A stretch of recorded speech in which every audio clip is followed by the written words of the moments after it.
He was one of those guys that I used to beat up in high school. That's what he looked like to me. He direct messaged me on Twitter, and I was thinking, Matt Cook. I was like trying to picture him in my mind. I'm like, oh yeah, I remember that dude, that Ninja Turtle looking like mother.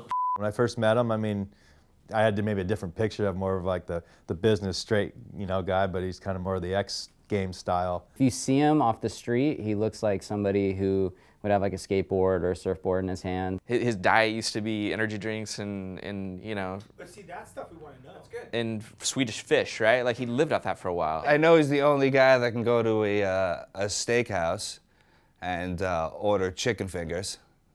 Everybody's ordering $100 steaks, nice bottles of wine.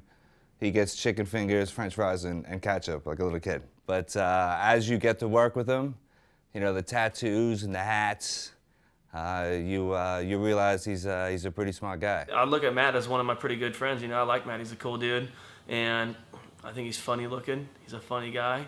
He's turning into a really good truck driver. He's like an alien in that way, as far as like anything like poker, golf. You don't want to mess with him on that, especially not if there's like money involved. I've played poker with him. Yeah, it's kind of unfair playing with somebody with unlimited money and goes all in and no matter what card he has. So, I've played with him, and only to find out not only does he have a lot of money, but then he cheats and, messes around with the cards, thinks I'm an idiot and that I don't notice. He's just a good, he'd make fun, like I wear a tie every day, right, to work, and he'd call me on my way to work and be like, yeah, what are you doing? I'm like, I'm going into work. He's like, what are you wearing? I'm like, I'm wearing a tie, like every day. He's like, oh, that sucks.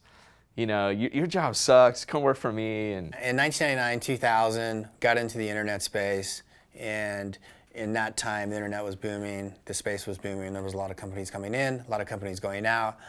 And by 2004, 2005, my partner and I, who I'm still partners with, who runs all of our operations in Utah, we kind of made it in the internet space. And the business that we started there and developed there, we still have together, and it's still an ongoing business. And internet, it is, and it still kind of is, but it was more like the Wild West back then. I didn't know people made money doing this. And he was like a cutting edge guy, kind of always had been.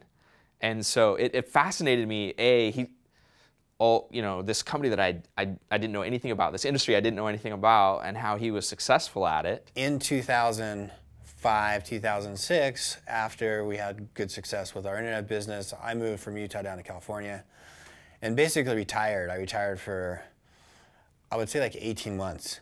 We had the business, it was running itself, it was doing very well. I came down here to basically surf, to chill out, hang out with the family, did all of the things that people that come to California to live did. Got bored of not doing anything and decided to get back into business and start some different things. And so he said, hey, I'm starting my next company, do you want to come be a sales guy there? And so that's when I actually worked with him, as my boss, and totally different than anyone I'd ever worked for. Pretty unique style, like we can do anything for anybody. I pitch him a lot of ideas. A lot of times he tells me the ideas are going to fail. I do them anyway. He winds up being right about it. So, that kind of pisses me off. One of the reasons I think Matt is so successful at all his businesses, or most of them, is his ability to evolve. I was always so fascinated about how he's able to turn these companies around. One day he's like, oh, hey, can you come into this meeting? And it had to do with Supercross. And one thing led to another, and all of a sudden Matt's like, yeah, hey, we're partnering with Lex and RJ, we're doing Supercross.com. And so to me, that's normal. We're always doing something new. So it wasn't shocking. It's just, all right, let's do it. Let's set it up. Let's get the, move the tech over, what are the people doing, is the staffing right, all the normal operational things we always do. It was completely different from what we had been doing traditionally for online marketing. We have a meeting with everybody. We talk about a lot of different ideas. Obviously, from my initial meeting with Lex and Ricky Johnson, I thought that there was an opportunity for me to get involved and help monetize the property, make money with Supercross.com. They started thinking, well, maybe we don't need to do just stories and blogs and this and that. They started looking at where the money's coming in and how it's going to be profitable. Because that's the strength of Matt Cook and his whole organization, is how is the site going to make money? And when we start going down and looking at things in more detail and looking at how the site is making money right now through advertising, which is really the only way it was making money at the time, it becomes apparent really quick that the amount of advertising revenue that the site's generating doesn't even cover the wages of the 2 people that are working there right now. That's what I respected about Matt, is these, let's say these 3 areas. You know, you got 10 things up there. These 3 areas is where you're making your money. These three areas is what people want to see.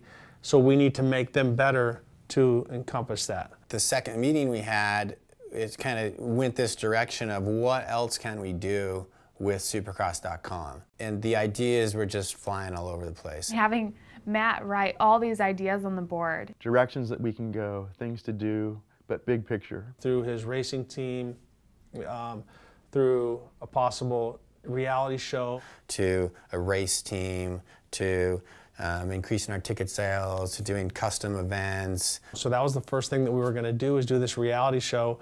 It's going to be called 33, where it's going to take Jeff Ward and myself managing these young riders to make them a champion. And you could see a vision forming that was much grander than anything we had done in the past. After the meeting, I stepped back, it's like thinking, man, this is a lot of freaking work.